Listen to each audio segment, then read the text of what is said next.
ndashaka kuzana ku musaraba les pensées de mon cœur ibitekerezo by'umutima wanjye dans le cœur de tes voix. mu mutima w'inzira zawe. Yes. Juste le refrain yonyine.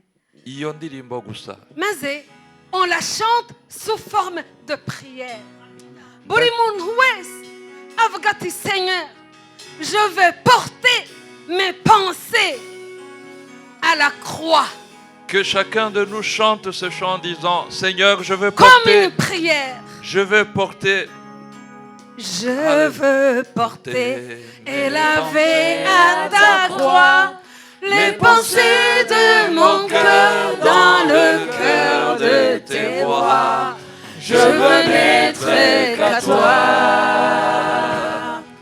Jésus, je t'aime. Encore une fois. Je veux porter et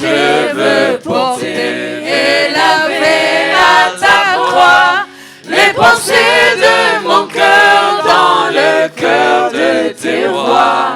Je veux n'être qu'à toi. Jésus, je t'aime. Rien n'est plus beau que ton nom. Rien n'est plus saint que le sang du pardon. Je veux n'être qu'à toi, Jésus mon roi.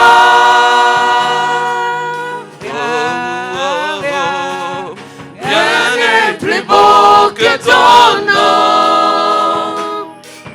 Rien n'est plus saint que le sang du pardon. Je veux n'être qu'à toi, Jésus mon roi. Alléluia. Alléluia. Que le Seigneur bénisse la chorale. Imana ihe umugisha Oh, abaririmbyi. merci Seigneur. Merci Seigneur.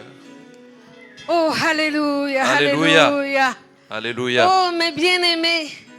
Bavandimwe muri Kristo. C'est une joie encore une fois immense Nongeye kandi kugira umunezero mwinshi d'être à votre service. wo kongera kandi guhagarara imbere yanyu Mais je vous mbakorera. demande quelque chose. Ariko hari icyo nabasaba, Ne fixez pas les yeux moi. ntimumpanga amaso Parce que si vous me fixez les yeux, kuko nimunyitegereza njyewe vous rentrerez comme vous êtes venu. muraza gutaha uko mwaje. Mais je prie au nom du Seigneur Ariko nsabye mu izina rya Yesu ngo que tu ne sortes pas d'ici comme tu es entré. ngo ntuze gusohoka hano uko winjiye. Amen. Alléluia. Parce que la parole de Dieu dit que Kuko ijambo ry'Imana rivuga ngo sa parole est comme une pluie. ngo ijambo ry'Imana ngo Alléluia. rimeze nk'imvura, Et là où elle tombe, kandi aho ryaguye elle ne restait pas sans avoir fait ce ntabwo qu'elle a. risubirayo C'est ritakoze icyo pourquoi elle a ryatumiwe. été envoyée. Amen. Alléluia. Le titre d'aujourd'hui, Umutwe w'ijambo ry'uyu munsi, bien-aimé en Christ, bavandimwe muri Kristo, ça va nous remettre en question. Chaque personne va se remettre en question. biratuma buri wese muri twebwe asubira kandi akireba, Et nous allons voir comment c'est si facile. maze turebe uburyo ki byoroshye. Amen. Alléluia. D'entrer dans ce que Dieu a prévu pour nous. Uburyo ki byoroshye kwinjira mu cyo Imana Mais yaguteganyirije. nous allons aussi voir Ariko kandi turaza kureba uburyo ki comment par une petite chose, uburyo ki biciye mu kantu kanzinya, une petite chose akantu gato cyane qui est en nous katurimo, peut nous faire complètement rater tout ce que Dieu a prévu uburyo pour nous. ki ako kantu kanzinya gashobora gutuma duhusha ku ntego. Amen. Imana Et ishimwe. cette petite chose-là sont les pensées justement. Kandi ako kantu gatoya ni ibitekerezo bitubamo. Amen. Alléluia. Cette pensée, ces pensées qu'on vient de prier pour qu'on aille les laver dans le sang de Jésus. Ibyo bitekerezo nyine twahoze dusaba mu kanya muri ya ndirimbo ngo tujye kubyoza mu maraso ya Yesu Amen. ku musaraba. Alors le titre d'aujourd'hui, Umutwe w'ijambo ry'uyu munsi c'est ton futur ngo ubuzima bwawe buzaza reflètera buzagaragaza ta perception de la vie. buzagaragaza uburyo ki usanzwe ureba ubuzima. Amen. Alléluia. ton futur, ubuzima bwawe buzaza. ou je dirais même ton présent, Nshobora ndetse no kuvuga ko kuvuga ubuzima urimo uyu munsi reflète ta bugaragaza perception de la vie en général. bugaragaza uburyo ki ubona ubuzima bwawe muri Kristo uyu munsi. Amen. Alléluia. C'est terrible. Ni ibintu Nous bitangaje. avons une responsabilité Dufite inshingano zikomeye Bien-aimé. cyane bavandimwe, comme associés de Christ nk'abafatanyabikorwa na Kristo, à ce que on puisse entrer dans ce que Dieu a prévu pour nous. kugira ngo tubashe kwinjira mu by'Imana yaduteganirije. Amen. Alléluia. La parole de Dieu nous dit aussi Ijambo ry'Imana rivuga kandi ngo que nous sommes participants à la création. rivuga ko dufatanya n'Imana mu kurema. Alléluia. Alléluia.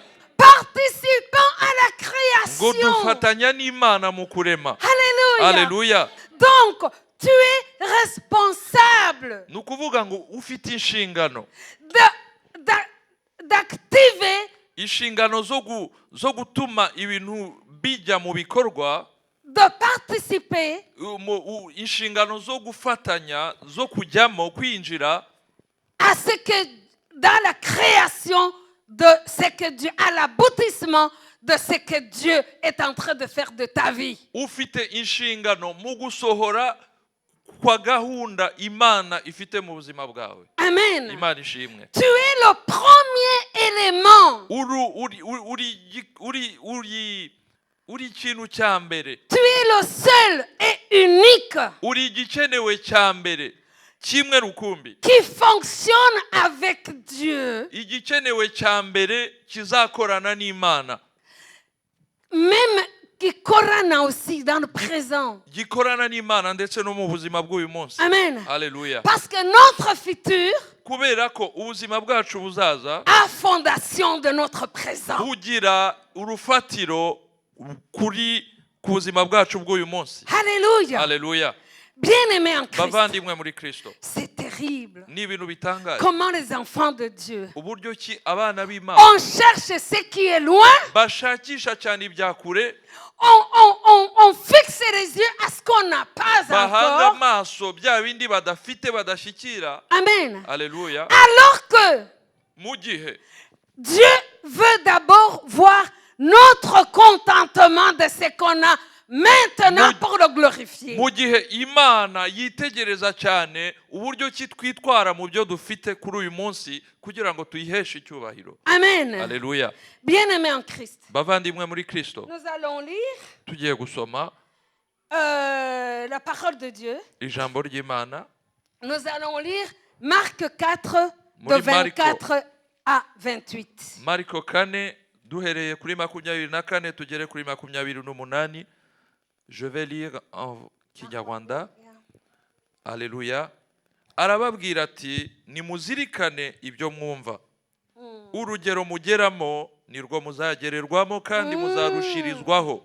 Kuko ufite azahabwa kandi udafite azakwa n'icyo yari afite. Arongera arababwira ati ubwami bw'Imana bugereranywa n'umuntu ubibye imbuto mu butaka akagenda agasinzira akabyuka nijoro na kumanywa n'imbuto zikamera zigakura atazi uko zikuze. Ubutaka bwimeza ubwabwo ubwa mbere habanza kuba utwatsi maze hanyuma zikaba imigengararo. C'est bon. C'est bon, mon frère. Je peux m'arrêter là. Amen. Alléluia. Mais brièvement, Mu magambo make on peut se poser la question de quoi est fait le royaume de Dieu. wakwibaza utese ubwami bw'ijuru bugizwe n'iki? Amen. Alléluia. Les trois choses seulement Ibintu bitatu dont on peut chercher hardiment dushobora gushakisha mu buryo dushizemo umwete wacu wose se résument en un mot. byikubiye mu ijambo rimwe. Quand le Seigneur Jésus est monté, Igihe Yesu yazamurwaga, la dernière phrase qu'il a dit, interuro ya nyuma Yesu yavusohoye je vous laisse ma paix. yababwiye ngo mbasigiye amahoro yanjye. Bien-aimés en Christ, bavandimwe muri Kristo, étudiez la grandeur de la paix qui vient de Dieu. Étudiez la grandeur nitwige ku bunini ndetse n'ubukuru bw'amahoro aturuka ku Mana. voir la profondeur, Turebe la largeur, toute la puissance de la paix de Dieu. Turebe n'uburebure bw'ubunini bw'Imana bw'ayo mahoro. Savez-vous que Mwari muzi ko cette fondation de la paix, urwo rufatiro rw'amahoro, cette clé qu'il nous a passée avant de monter, urwo rufunguzo Yesu yaduhaye mbere yo kuzamuka mu ijuru, est la fondation de tout l'héritage que nous avons. nirwo rufatiro rw'umurage twahawe n'Imana. Amen. Alléluia. Tout ce que Dieu nous donne est construit sur la paix. Iby'Imana yaduha byose bizubakira ku mahoro Amen. twasigiwe na Yesu. Et Satan le sait très bien. Kandi Satani arabizi neza cyane. Amen. Alléluia. Il sait que la paix est l'antenne qui te connecte directement. Arabizi neza ko amahoro ari wo munara ugucomeka ku Mana ako kanya. Et il fera tout Kandi azakora pour ibishoboka te byose déconnecter. kugira ngo agucomokore. Amen. Imana Et ishimwe. quand tu es déconnecté de cette antenne, Igihe cyose uzaba ucomokowe kuri uwo munara, sans que tu puisses entendre la voix de notre papa, ntuzabasha kumva ijwi rya data. alors après c'est lui qui commence à te Aho prêcher. ngaho rero Satani niwe uzicomeka noneho. C'est lui qui commence à te prêcher. Atangira kubwirize noneho. C'est son évangile là qu'il commence à amener qui est tordu. Ubutumwa bwa Satani nibwo bugenda bwinjiza ibintu bicuramye. Amen. Alléluia. C'est pour cela Niyo mpamvu que le Seigneur nous dit, Yesu atubwira ngo garde ton cœur. ngo rinda umutima wawe. Garde ton cœur. Rinda umutima wawe. Parce que ton cœur est le salon avec lequel le Père vient à Kicharakagagira. Kubera ko aho uwo mutima wawe nirwo ruganiriro dataza akicara rwose mukaganira. Et comment est-ce qu'il agit l'ennemi de notre âme? Ese umwanzi wa roho zacu akora ate? Il vient polluer d'abord nos pensées. Araza agahungabanya ibitekerezo La byacu, pollution de tes pensées. akazana imyanda mu bitekerezo byacu. Amen. Haleluya. Parce que Kubera tout ko ce qui va sortir ibyo uzagusohora dans byose les paroles, mu magambo, amen, haleluya, tu les as d'abord conçus. uba wabanje kubisama mu La mutima wawe. conception de tes paroles est déjà faite dans tes pensées. Ugusamwa kw'amagambo yawe kuba kwatangiye mu bitekerezo byawe, mu Amen. mutima wawe. Bien-aimés en Bavandimwe Christ, muri Kristo, soyons vigilants. nitube maso. Il ne faut pas, parce que l'ennemi, qu'est-ce qu'il fait? Umwanzi akora iki? Il te perturbe, il te pollue dans les pensées. Abanza akagutesha umutwe mu bitekerezo byawe akakuvangira. Et une fois ce moment-là, tu es complètement aveuglé. Icyo gihe noneho akaguhindura impumyi rwose Amen. ntugifite na kimwe Tu ubona. portes les lentilles. Ukambara noneho indorerwamo, Les lentilles indorerwamo qu'il t'a prescrit, lui. we yakwandikiye noneho. Où tu vois la vie à travers ces lentilles. Hahandi ureba ubuzima ukaburebera mu ndorerwamo za Satani. Mais tu la vois comme lui, il était en train de te prêcher dans la tête. Noneho ukareba ubuzima uko wari kubukubwiriza mu bitekerezo byawe. Il te fait déconnecter de la grâce de Dieu. Akagucomokora kuri wa munara w'ubuntu. Et tu oublies que tout est grâce. Ukibagirwa ko byose wabiherewe ku buntu. Tu oublies que tout est grâce. Ukibagirwa ko byose wabiherewe Bien-aimé ubuntu. en Christ, Bavandimwe muri Kristo, quand tu dénigres la grâce, quand tu dénigres iyo la grâce, waribase ubuntu ukabukandagira, tu n'es plus capable de recevoir quoi que ce soit. ntubu kibashije tu n'es nko plus kugira icyo apte wakira de recevoir nta bushobozi uba encore ugifite une autre grâce. ntabwo ubushobozi uba ugifite bwo kwakira ubundi buntu L'ennemi est méchant. umwanzi ni umugome L'ennemi ne nous aime pas. nta nubwo adukunda Parce que d'ailleurs, kubera ko n'ubundi on sait que la parole de Dieu nous dit tuzi neza yuko ijambo ry'Imana dans ritubwira ngo Proverbe 23, 7.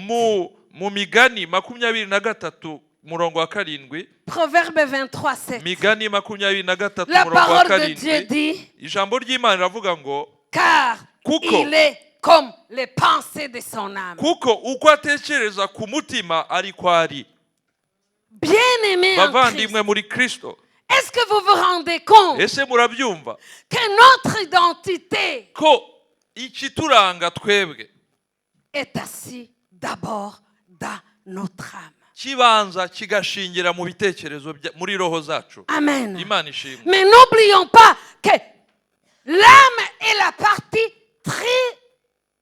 tridimensionnelle de l'homme. ariko ntitukibagirwe ko roho ari kimwe muri bya bitatu bigize umuntu Amen. Alléluia Et la partie la plus importante, kandi ni nacyo gice cy'ingenzi cyane la partie qui a ta volonté dedans. nicyo gice kibitsemo ubushake bwawe bwose Amen. Alléluia Donc, il faut que nous soyons vigilants. ni ukuvuga ngo ugomba kuba maso ngewe ngomba kuba maso Amen. Alléluia Et d'ailleurs, kandi je le dis souvent, nkunze kubisubiramo le thermomètre igipimo spirituel cyo mu mwuka de toute situation, cy'ibihe byose un seul mot, mu ijambo rimwe la paix. ni amahoro La paix. amahoro Tu peux prier pour une situation. wasengera ikibazo kimwe runaka Tu peux prier. ugasenga ukongera ugasenga Tu ukongera peux entendre beaucoup de voix. ukumva amajwi menshi Ça peut être ta voix personnelle. ndetse n'ijwi ryawe bwite ushobora Ça kuryumva peut être la voix de ceux qui t'entourent. rishobora kuba ari ijwi ry'ibigukikije Ça peut être la voix de l'ennemi aussi. ryaba ari ijwi ry'umwanzi nanone Mais le cachet par excellence, ariko igikumwe cya kindi gifatika cya le kindi cya mbere cachet de l'accord, cya kindi cya gikumwe kikwemeza ko byose ari sawa ça se résume en amour. kigarukira mu ijambo La rimwe paix de Dieu. amahoro La paix de Dieu qui surpasse tout entendement. amahoro y'Imana arenze ibindi bitekerezo Bien-aimé byose en Christ, bavandimwe muri ne Kristo prends jamais aucune décision tant que cette paix n'est pas encore ntuzigere remplie ufata en toi. icyemezo runaka Jamais. ayo mahoro ataraza ngo akwiterekemo Ne pe dis rien ntukagire icyo uvuga tant que cette paix n'est pas encore, la plénitude n'est pas encore parfaite en toi. igihe cyose ayo mahoro azaba atarasakara muri wowe Vaut mieux même te taire ndetse ujye unicecekera et parler à voix basse. nurangiza uvuge utuje Parce qu'en fait, les pensées sont des paroles qui sont silencieuses. kuko mu by'ukuri ibitekerezo ni amagambo ya bucece oui. aba atarasohoka Eh oui, Imana ishimwe mais ariko je vais vous donner une bonne nouvelle. hari inkuru nziza mbafitiye Satan ne peut pas connaître tes pensées. satani ntabwo ashobora No. kumenya ibitekerezo byawe No. oya Ce que tu penses, il n'y a que Dieu et ibyo toi. utekereza ni wowe n'Imana yawe Tu vois, Alléluia il peut te le proposer, ashobora kukuzanira kugushyikiriza mais ibitekerezo tu as le droit. C'est pour ça qu'on doit filtrer ce qu'on entend. kandi ukagira uburenganzira bwo kubiyungurura niyo mpamvu ugomba kuyungurura C'est pour ibikuzamo ça que le Seigneur vient de nous dire, niyo mpamvu Yesu avuga ngo prenez garde à ce que vous entendez. nimwitondere ibyo mugiye kumva Alléluia. Prenez garde à ce que vous entendez. nimwitondere ibyo mwumva Nous savons pertinemment tous twese turabizi ko que la parole de Dieu dit que la foi vient de ce qu'on entend. twese turabizi ko ijambo ry'Imana ritubwira yuko ukwizera ngo kuturuka ku byo Tout twumva. le monde, nous connaissons ces versets. Twese uwo murongo turawuzi. Hein? Alléluia. Mais alors, Ariko se quel filtre mets-tu pour choisir le bon et le mauvais? ese ubigenza ute kugira ngo uhitemo icyiza n'ikibi? Quel est le filtre dont nous devons nous équiper? Ni akahe kayunguruzo ukoresha kugira ngo utandukanye ikibi n'icyiza? C'est il est écrit. Ako kayunguruzo ni haranditse ngo. Amen. Alléluia. Nous devons prendre pour notre bien personnel. Kubw'inyungu zacu bwite, Nous devons prendre référence toujours à la parole de Dieu. tugomba guhora dushingira ku ijambo ry'Imana igihe cyose. Amen. Alléluia. Bien-aimés en Christ, Bavandimwe muri Kristo, je le dis encore, je le répète. nongeye kandi Le ministère de l'ennemi, il excelle. umurimo wa Satani uwo akoramo mu buryo budasanzwe neza, C'est dans l'accusation. n'umurimo wo kurega.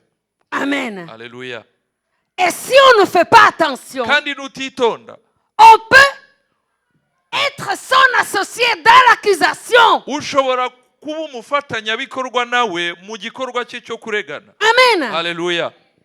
Avant d'accuser l'autre, avant de pointer le doigt, avant de dire c'est celui-là, c'est sa faute, pense d'abord. Mbere yo gushinjana Aseke uvuga uti Dieu ni en n'uwo pense. nguwo ni amakosa ye kandi yasubiye kandi banza utekereze icara Amen. utuze. Tu as le choix Ufite amahitamo, de recevoir amahitamo yo kwakira et de trier ce qui est bon ou mauvais pour toi. ukanayungurura ibyiza n'ibibi ukabirobanura. Amen. Alléluia. La parole de Dieu nous dit qu'elle est esprit et vie. Ijambo ry'Imana ritubwira yuko ryo ubwaryo ni umwuka w'ubugingo. Amen. Alléluia. Mais alors, Ariko se si on se réfère nidushingira sur la parole nidushingira ku ijambo, et qu'on en fasse notre boussole pour nous guider, iryo jambo akaba ari ryo duhindura GPS ituyobora, bien-aimés en Christ, bavandimwe muri Kristo, on désarme l'ennemi dans son ministère. umwanzi wacu duhita tumwambura On intwaro le mu kazi ke, dépouille carrément. tumwambura ubushobozi bwose. Amen. Alléluia. Regardez comment il s'est excellé dans ce qu'il fait. Murebe uburyo ki akora akazi ke mu buryo Essayons de visualiser Ève dans le jardin d'Éden. tugerageze turebe Eva muri Edeni. Amen. Alléluia. Cette maman, elle avait tout. Uwo mubyeyi yari afite byose, Mais tout, parce que toute la création de Dieu lui appartenait. byose yari abifite mu ntoki kuko iby'Imana yari yararemye byose ni byari ibye. Amen. Alléluia. Mais quand elle a commis le péché de Ariko désobéissance, amaze gucumura qu'est-ce qu'elle a fait? byagenze gute? Elle a pointé le doigt au serpent. Yahise atunga urutoki inzoka. Imaginons-nous Tubitekerezeho neza. une création qui est créée à l'image de Dieu, Ikiremwa cyaremwe ku ishusho y'Imana être trompée ribe kibeshywe par une autre création. n'ikiremwa Amen. kindi. Parce que avant le péché, le serpent n'était pas un démon. Hein? Kubera ko mbere Ah, y'icyaha non. inzoka Le- ntabwo yari Satani Le tubyumvikaneho. serpent était aussi une création de Dieu. Inzoka nayo yari ikiremwa cy'Imana. Amen. Alléluia. Et Satan s'en est servi pour parler. Satani noneho arangije aca mu nzoka. Amen. Alléluia. Alors, Adam, qu'est-ce que le Seigneur, quand l'Éternel est venu, Imana nayo imaze kumanuka, comment est-ce qu'il a répondu? ese Adamu nawe yasubije ngo iki? Ah non, c'est pas ma faute. Ntabwo C'est ari- la femme que que tu m'as donné. ntabwo ari igihe ni uyu mugore wampaye Presque pour dire, kubwira quoi, imana ngo c'est ta faute parce que tu m'as donné wowe cette femme. mana ni amakosa yawe kuko ari wowe wandemeye uyu mugore Ah oui, iyo utamumpa c'est ça ntacyo ce que ça sous-entend. nicyo bivuga Il faut détecter les manières de travailler de Satan. tugomba kumenya imikorere ya satani Amen. haleluya Même si quelqu'un te faute, nubwo umuntu ashobora même si quelqu'un te vexe, nubwo umuntu ashobora kuza akakubabaza Amen. akakurakaza Ne te trompe pas d'ennemi. ntukibeshye ku mwanzi Non. oya Ce n'est pas l'homme qui est ton ennemi. umuntu si we mwanzi wawe C'est pas ta soeur qui est ton si ennemi. mushiki wawe ugiye C'est kuba pas ton umwanzi frère wawe qui est ton ennemi. umuvandimwe wawe si we ugiye kuba umwanzi wawe Amen. haleluya Mais bien aimé, bavandimwe si on pouvait tout passer sous... Voyez-vous, hein, la parole de Dieu, là où elle nous dit que la parole est un miroir. ijambo ry'imana ritubwira yuko ijambo ry'imana ngo ni indorerwamo yacu Amen. haleluya Autant le matin, tu te tiens devant ton miroir, tu nk'uko te mbyuka mu regardes, gitondo nkireba mu ndorerwamo et que tu choisis un habit, tu dis non, c'est pas pour... Je prends un autre. nkahitamo iriya shati nkavuga ntoya iyi ngiyi ntabwo ariyo Amen. haleluya Parce que le miroir de la maison nous montre notre corps. kubera ko iriya ndorerwamo tugira mu rugo itwereka uko duhagaze uko dusa Mais nous avons un miroir par excellence. ariko hari indi ndorerwamo itangaje dufite Le miroir. ni indorerwamo Alléluia. haleluya Merci mon frère. La parole de Dieu. ngo ijambo ry'imana Regardez ce verset. musome neza uyu murongo Si quelqu'un écoute la parole ngo umuntu niyumva ijambo ry'imana et ne la met pas en pratique, ntarishyire mu bikorwa il est comme un semblable à un homme ngo abasa n'umuntu qui regarde dans un miroir witegereza mu ndorerwamo son visage naturel akareba ishusho ye uko isa et après on dit qu'il oublie. yarangiza akibagirwa Et après s'être regardé, kandi yarangiza kwireba il s'en va et oublie aussitôt qui il était. agahaguruka akigendera akibagirwa uko ateye Mais bien aimé, ariko bavandimwe muri Kristo quand par exemple je peux compter combien d'années je suis dans le Seigneur, ndamutse mfashe nkatekereza imyaka maze muri Kristo quand je peux compter combien de versets de la parole qu'on m'enseigne tous les dimanches, c'est la parole de Dieu qu'on nous donne à manger. nkatekereza ku mirongo ya Bibiliya bahora batwigisha buri cyumweru ni ijambo ry'Imana Amen. batugaburira Et que quand même, ese mu by'ukuri ariko kandi je trouve que ma vie est un échec. ariko kandi nkasanga ubuzima bwanjye ari ugutsindwa gusa Bien-aimé en Christ, bavandimwe muri Kristo pensez un peu au chagrin de notre papa. tubitekerezeho dutekereze ku gahinda data agira Pensez un peu comment un père, on ne va même pas loin. dutekereze mu by'ukuri uburyo ki umubyeyi umupapa Regardons comment on fait tout, on investit tout ce que nous avons pour l'avenir de nos enfants. turebe umutungo dushora kugira ngo abana bacu babashe gukura Mais c'est la même chose avec notre papa du ciel. n'ubwo buryo data wo mu ijuru akora ibintu byose bishoboka Amen. Alléluia. Il a dit qu'il va nous faire du bien pour que notre joie soit complète en lui.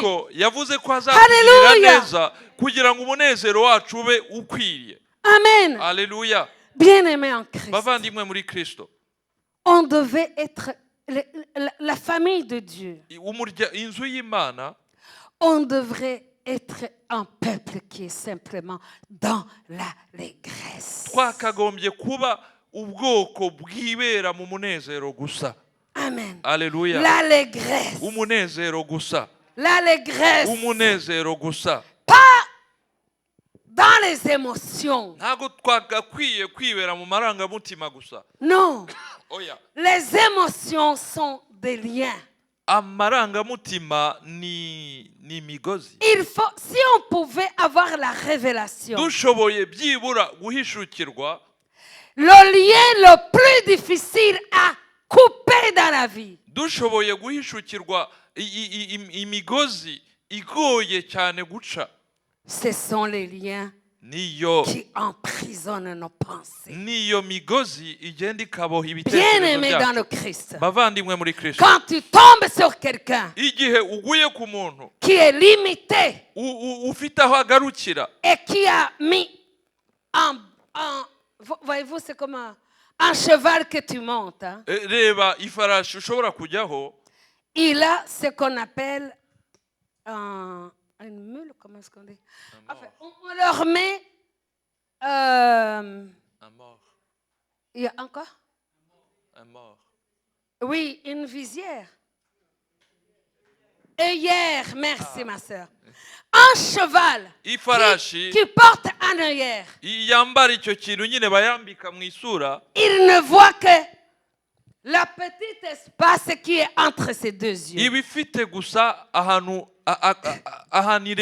irebera hari imbere Amen. gusa. Son espace de vision est celle-là qui est aho entre les hantu deux yeux. aha hantu iyo farashi bireba haba hangana n'ako kanya nyine kari Et c'est imbere. pour ça qu'il y a un cavalier Ni nayo mpamvu haba hari umuntu uri qui hejuru le yayo monte uyijya hejuru pour le diriger. kugira ngo ayiyobore.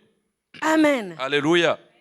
Mais mes bien-aimés en Ariko Christ, bavandimwe muri Kristo, nous les enfants de twebwe Dieu, abana b'Imana, nous les rachetés twebwe de Dieu, abacunguwe b'Imana, nous les héritiers twebwe de abaragwa Dieu, ba Kristo, nous twebwe qui ne vivons plus tutakiba, comme on était dans le temps. twebwe tutakibaho Nous qui uko sommes twamyeho, faits à l'image de Christ. twebwe abaremewe ku ishusho ry'Imana. Bien-aimés, Bavandimwe, nous qui représentons le royaume des cieux, twebwe abaranga ubwami bw'ijuru, nous qui sommes ambassadeurs twebwe du abahagarariye royaume de ubwami, Dieu sur terre, twebwe abahagarariye ubwami bw'ijuru hano mu isi, il faut qu'on élargisse. tugomba kwagura imbago. Amen. Alléluia. Tu posséderas dans le physique uzagira mu buzima busanzwe, ce que tu auras déjà créé en toi et fini jusqu'au finissage. mu buzima busanzwe uzagira bya bindi wamaze kurema muri wowe. Amen. Haleluya. Avant de construire une maison, Mbere yo kubaka inzu, tu le conçois dans la ubanza pensée. ukayubaka mu bitekerezo byawe. Amen. Haleluya. Tu le visualises dans la Ubanza pensée. ukayireba mu bitekerezo byawe, Tu le visualises. ukayireba. Amen. Haleluya. Donc, tu le vois comme si tu étais tout dit. Ici, c'est la salle de bain, la Ukavuga toilette, uti, toutes les pièces. hano nzahashyira uruganiriro, hariya nzahashyira ubwogero, hariya nzahashyira ibyumba. Amen. Et Haleluya. quand tu appelles l'architecte, Noneho wahamagara umwubatsi, il le dessine selon comment tu l'as conçu déjà. azashushanya iyo nzu akurikije igitekerezo wowe wagize. Amen. Imana ishimwe. Savez-vous que Dieu, Mwari mubizi ko Imana il aime ikunda nous donner, il ikunda ne kuduha. peut nous donner que ce qu'on a déjà conçu en nous. Imana yifuza kuduha Oh my God. ishingiye kuri bya bindi twamaze kwiyubakamo. Amen. Haleluya. Si tu as... Oh. Allez. Alléluia. Bien-aimé. Muvandimwe, Bien-aimé. bavandimwe, Essayons de placer la barre haut. reka tugerageze gushyira igipimo hejuru, J'ai la chair de poule. J'aime ça. C'est le cachet de Dieu. dushyire Wow. igipimo Plaçons les barres tugishyire hejuru. haut. Amen. Haleluya. Vivons comme des princes et des princesses. tubeho nk'ibikomangoma n'ibikomangomakazi by'Imana. Amen. Haleluya. Le Seigneur nous a tellement facilité les choses. Imana yatworohereje ibintu. Il a dit, hein, Iravuga ngo, oh, j'aime. Les païens, les étrangers vont travailler pour nous. Yeah. abapagani, Haleluya. abanyamahanga ngo Il fera bazadukorera, le transfert. ngo we azakora Il fera le transfert. azakora kwimura, igikorwa cyo Haleluya. kwimura. Bien-aimé en Christ. Bavandimwe, Alors, quel est le mode d'emploi? Quel est le mode d'emploi Ni pour ubuhe arriver buryo? à ça? ni uburyo ki wakora kugira ngo ibyo ubigereho? Amen. Haleluya. Notre sœur Mathilde nous a donné un petit aperçu. de Mushiki ça. wacu Mathilde Vas-y. yabitunyuriyemo muri make. Alléluia. Haleluya. Faire de Dieu ton associé. Kugira Imana Haleluya. umufatanyabikorwa wawe. Alléluia. Haleluya. Bien-aimé en Christ. Muvandimwe muri Kristo. L'ennemi est tellement méchant. Satani ni Il y umugome. a parfois que je m'arrête dans la maison hein, Hari et igihe je dis non, Satan. hari igihe mpagarara nkavuga Stop. Satani noneho Touche hagarika. pas ça. Hagarika ibyo ntabwo Je sais wabikoraho. qui je suis. Nzi uwo ndiwe. Je sais qui je suis. Uwo ndiwe ndamuzi. Tu sais qui tu es. Nawe uriyizi. Amen. Hallelujah. Le Seigneur te donnera ce que tu mérites de bien gérer. Yesu Imana Amen. izaguha ibyo Amen. ushobora kuzabasha Tu peux gucunga. habiter dans une maison Ushobora gutura mu nzu qui ne t'appartient pas encore, inzu itaraba iyawe, où tu es un locataire, hahandi ucumbitse, mais tu es occupé à concevoir un state. ariko ugatangira ugashushanya mu Nimongere ko bitekerezo byawe. mubyumvise. Haleluya. Alléluia. Haleluya.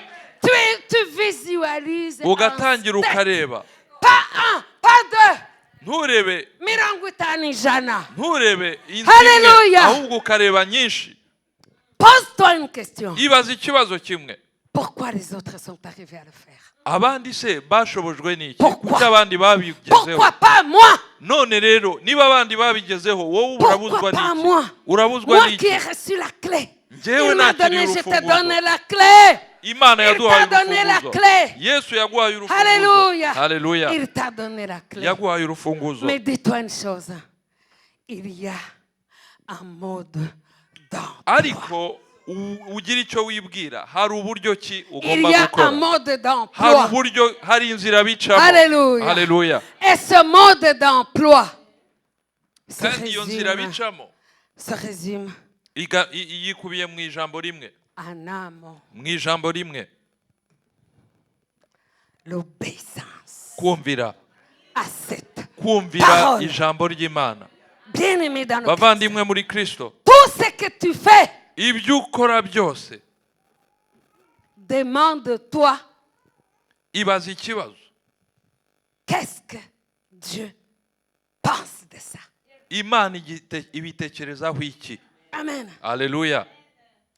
Tout acte que tu poses, Igikorwa cyose ukoze qu'est-ce que tu en penses, Imana papa? igitekerezaho iki? Qu'est-ce que tu en penses, papa? Uti Imana Il est urabitekerezaho le seul iki? et Urabibona unique. ute? Niwe wenyine umwe rukumbi. Le seul guide que nous avons eu. Niwe wenyine Le wakubera umuyobozi. Saint-Esprit de Dieu. Umwuka wera. Alléluia. Haleluya. Il te guide. Arakuyobora. Il te dit ce qu'il faut faire. akakubwira ibyo ugomba Il te gukora. donne la direction. Akaguha icyerekezo. La parole de Dieu est composée et comparée à une lumière qui éclaire. Ijambo mais pas. ry'Imana rigereranywa n'umucyo ku nzira yacu. Alléluia. Alléluia. Qui éclaire nos pensées. Niwo mucyo umurikira ibitekerezo C'est byacu. nous-mêmes qui nous limitons. Ni twebwe ubwacu nitwe twishyiriraho Mais imipaka. il n'est pas encore trop tard. Ariko ntago Il rirarenga. n'est pas encore trop Ntabwo tard. rirarenga. Avec notre Haleluya. Dieu. Hamwe Et s'il n'Imana n'est pas yacu. encore arrivé, si ce n'est pas encore arrivé, Niba utarabigeraho c'est que son temps n'est pas encore nuko là. igihe cyawe kitari Alléluia. cyagera. Haleluya. Fixe les yeux à lui. Hanga amaso Imana. Mais ce qu'il te faut, Ariko icyo ukeneye c'est de connaître Ura- ça. ni ukumenya ijambo C'est ry'Imana. de connaître le mode Ni d'emploi. ukumenya inzira bicamo. Alléluia. Connais Haleluya. le mode d'emploi. Ugomba Tu veux- kumenya uburyo ki ibintu bikoreka. Tu veux parler des finances? Urifuza kuvuga ibijyanye n'ubutunzi. Elle est là-dedans. Ijambo ry'Imana La rirahari. parole de Dieu est tellement riche. Ijambo ry'Imana riratunze cyane. Amen. Haleluya. Tu veux réclamer la prospérité urifuza gusaba Imana que tu ubutunzi. ne dois même pas réclamer parce qu'elle est là, elle t'attend. Nta nubwo ugomba kubiburanira kuko Imana yamaze kubishyiraho. Mais Dieu te la donnera quand tu seras sûr que tu pourras bien la gérer Ariko- selon le mode ariko imana Le mode izabikurekurira d'emploi. imana izabikurekurira Hallelujah. nimara kubona ko ufite ubushobozi n'ububasha bwo kubicunga neza ukurikije ijambo Tu ry'imana. veux réclamer l'avenir et la vie de ton enfant? Urifuza ku bijyanye n'ejo hazaza h'umwana wawe, ijambo Le ry'imana mode d'emploi est là. hari uburyo bwo kubikora.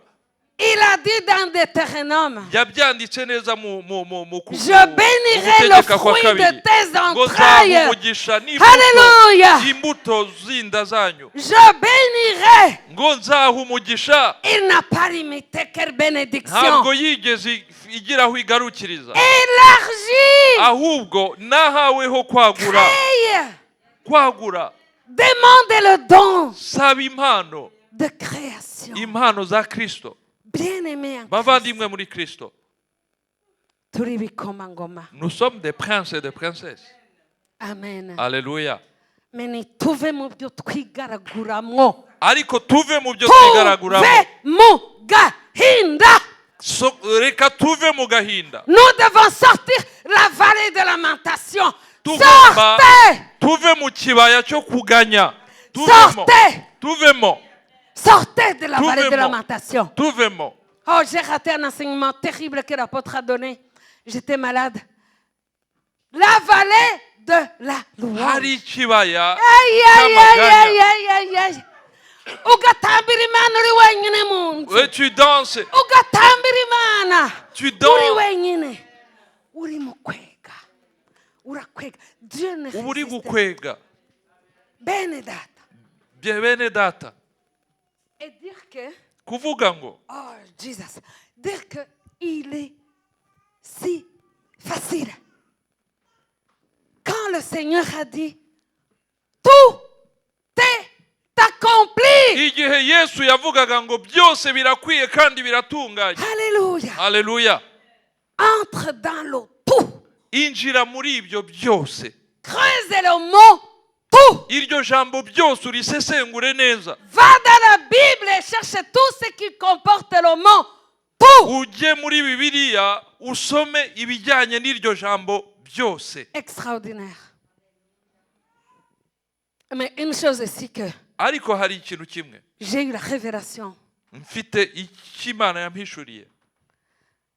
Que ce soit les sorciers, Byaba abarozi, que ce soit les cartes romanciers, byaba abakonikoni, que ce soit toute forme d'entité démoniaque, byaba imikorere yose y'abadayimoni, que ce soit les malédictions des paroles qu'on a prononcées sur toi. byaba amagambo y'imivumo yaba yaratuvugiweho, Rien ne peut arrêter les plans de Dieu nta na pour toi. kimwe gifite Hallelujah. ubushobozi bwo guhagarika Hallelujah. imigambi y'Imana kuri wowe. Alléluia. Haleluya. Attendez, c'est pas encore fini. La seule et unique personne, Umuntu umwe rukumbi, la seule et unique personne qui arrête les plans de Dieu pour ta vie, umuntu umwe rukumbi ufite ububasha bwo guhagarika imigambi y'Imana ku buzima bwawe, c'est toi-même. ni wowe ubwawe. C'est toi-même. Ni wowe ubwawe. Amen. Alléluia. Tu ne peux pas te tenir devant le trône de Dieu et dire Papa, on m'a tapé, on m'a fait ça, on m'a fait ça, on m'a Ntabwo limité. ushobora, ntabwo Rien, ça ne wagenda, marche pas. ntiwajya imbere y'Imana ngo upfukame ngo data rwose bankubise Ça bangize. ne marche pas. Ibyo ntabwo bikora. Nous avons toutes les armes. Intwaro zose urazifite. Alléluia. Alléluia. Nous allons lire. Tugiye gusoma Attends, c'est dans. Oh, mamma mia, oui. Manambabadira, oui. Il faut que j'arrive à dire ce verset. uwo murongo tugomba kuwusoma. Amen. Alléluia. Oh, Jesus, tu es bon. C'est dans Corinthiens, hein, Mu Bakorinto, là où on dit que les armes avec lesquelles nous combattons sont.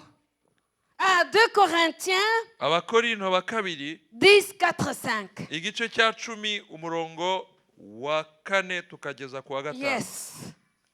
Abakorinto ba kabiri igice cya 10 duhereye ku murongo wa 4 tukageza ku wa 5. Bibiliya avuga ngo kuko intwaro z'intambara yacu atari iz'abantu, ahubwo imbere y'Imana zigira imbaraga zo gusenya ibihome Yego. no kubikubita hasi. Yego. Dukubita hasi impaka n'ikintu cyose cyishyiriye hejuru kurwanya kumenya Imana.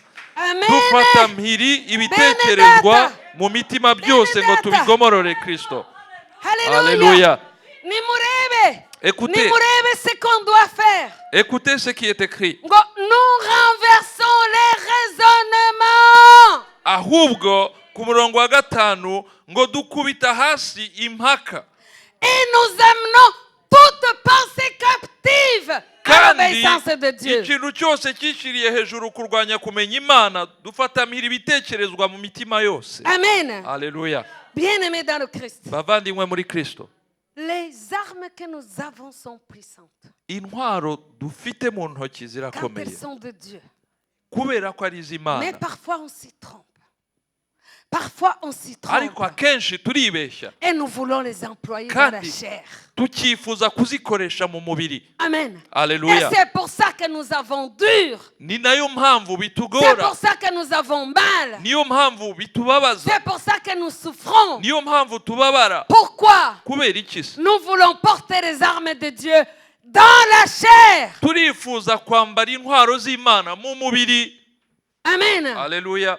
Ça ne marche pas. Ibyo ntago bikora, Non. ntago bikora. Amen. Alléluia. Mais si tu t'habilles Ariko ni wakwambara des fruits, ukambara imbuto, ah, les fruits et les dons du Saint-Esprit. imbuto n'impano z'Umwuka Wera. Alléluia. Alléluia.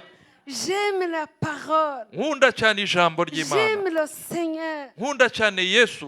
Savez-vous que, Mwari mubizi ko oh, ça me vient dans la pensée, là où, je pense que c'est dans Proverbe, ngira ngo ni mu migani où la parole dit que aho ijambo rivuga ngo notre langue, ngo akanwa kacu elle a la puissance de plier en fer. gafite ububasha bwo guhina icyuma. Voyez-vous, notre langue, Ngo akarimi kacu elle a le pouvoir ngo gafite ububasha de plier bwo en fer. guhina icyuma. Bien-aimés en Christ, Bavandimwe muri Kristo, n'oublions pas que nous avons dit que la langue ntitukibagirwe ko twumvise ko ururimi parle après la conception de la pensée. ruvuga nyuma yo kurema mu Amen. bitekerezo. Alléluia.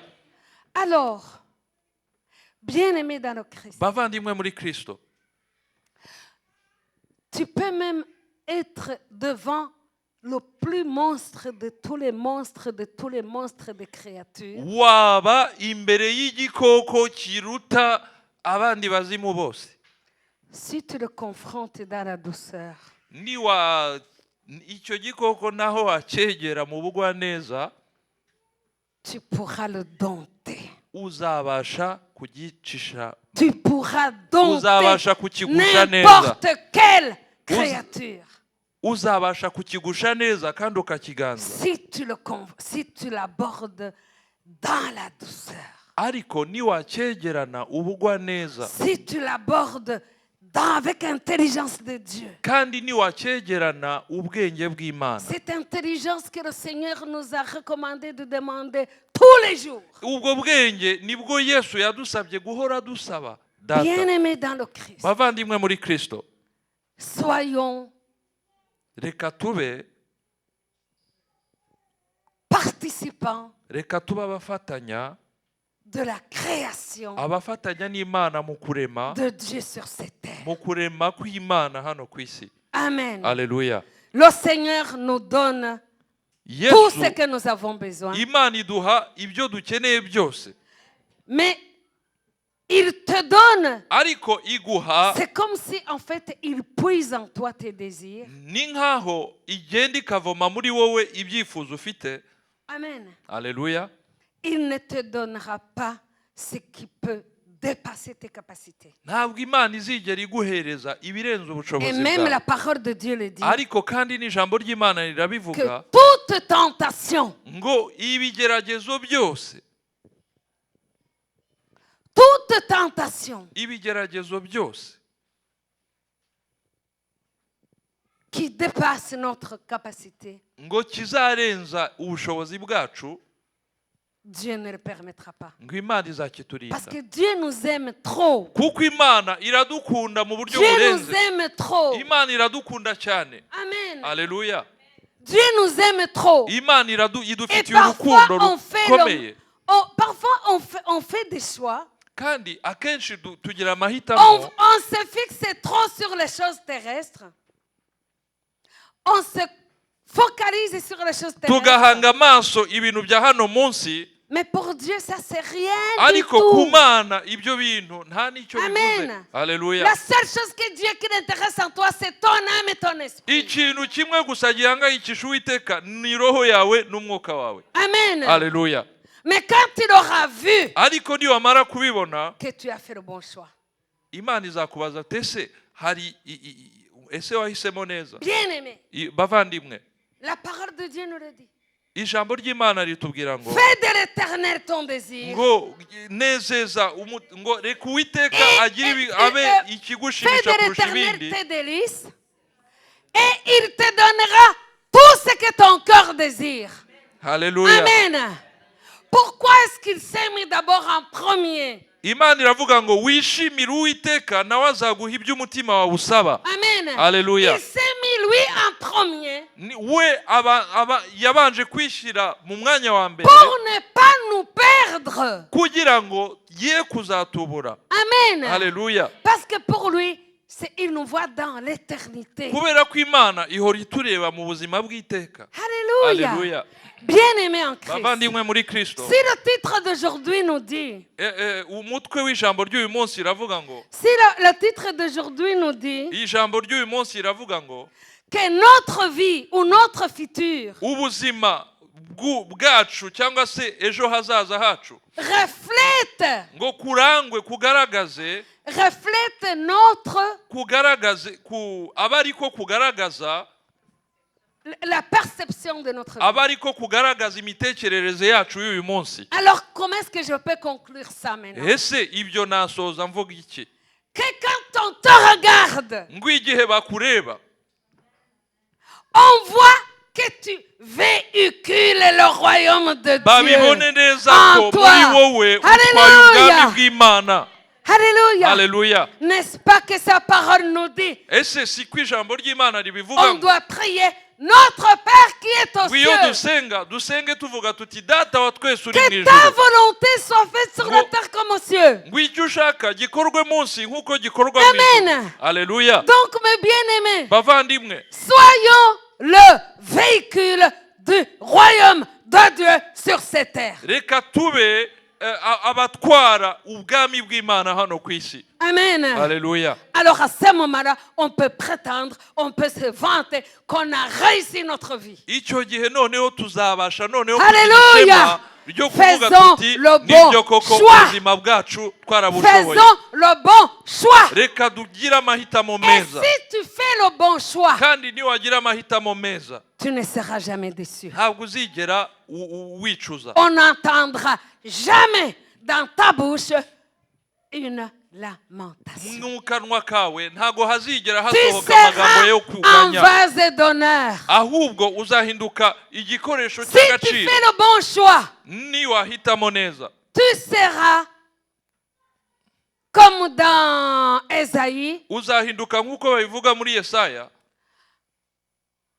Il y a une parole qui dit que Hari ijambo rivuga ngo tes murs, ô Israël, ngo inkuta zawe Isirayeli deviendront la louange de Dieu. zizahinduka uguhimbaza Alléluia. kuzamurirwa Uwiteka. Que tout soit la louange de Dieu dans ta vie. Reka mu buzima bwawe Au buri nom kimwe de cyose Jésus. kiba impamvu yo guhimbaza Dieu Imana ne mu peut buzima pas bwawe. s'asseoir ailleurs que dans sa louange. Imana ntabwo yifuza Nous kubona le ahandi savons. usibye mu guhimbaza Imana. Préparons Reka dutegure notre salon, dutegure uruganiriro qui est rwacu le siège de notre papa. reka dutegure uruganiriro rwacu ari cyo cyicaro cya data. Que ça soit la louange. Reka bibe uguhimbaza Imana. Que nous soyons transformés dans la louange de Dieu. Reka duhindurirwe mu guhimbaza Que nous Imana. soyons nous-mêmes transformés dans une louange de Dieu. reka twebwe ubwacu duhindurwe mu guhimbaza kw'Imana. Que le Seigneur bénisse sa Imana parole. iduhe umugisha, Soyez bénis duhabwe abondamment. umugisha mu buryo Faisons le budasanzwe. bon choix. Haleluya. Alléluia.